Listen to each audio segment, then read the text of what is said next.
정부가 전공의 집단사직에 따른 의료 공백을 메우기 위해 보건소와 보건지소에서도 한시적으로 비대면 진료를 허용하기로 했습니다. 그럼에도 예비 전공의 3천여 명 가운데 4.3%만 인턴 수련을 등록해 여파가 수년간 이어질 수 있다는 우려가 나옵니다. 권민석 기자가 보도합니다. 전공의 집단사직으로 대형 병원을 중심으로 의료 공백이 커지자 정부는 지난달 3차례에 걸쳐 보건소에서 근무하는 공중보건이 285명을 다른 의료기관으로 파견했습니다. 비상진료체계 강화를 위해서였는데 농어촌 등 취약지역을 담당하던 공보위가 차출되면서 되레 지역의료에 구멍이 뚫렸다는 불만이 나왔습니다.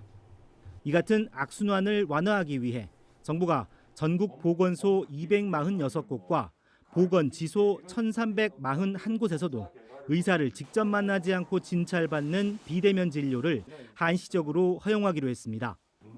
지난 2월 23일 비대면 진료기관을 모든 병의원으로 확대한 데 이어 실핏줄 격인 보건소와 보건지소까지 추가한 겁니다.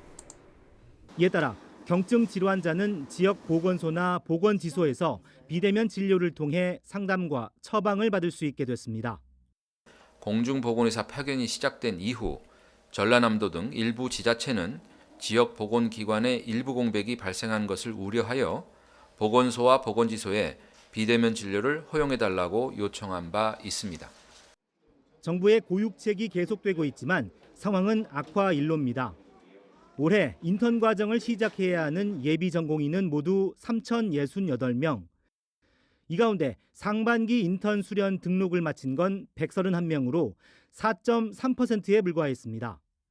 등록하지 않은 2,937명은 오는 9월이나 내년 3월로 인턴 수련 시작이 늦춰집니다.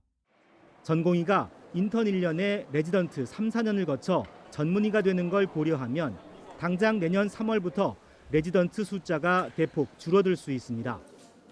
또 전공의와 전임의, 교수들로 수급 여파가 도미노로 미쳐 향후 수년간 의사 공백이 이어질 수 있다는 우려도 나옵니다. YTN 권민석입니다.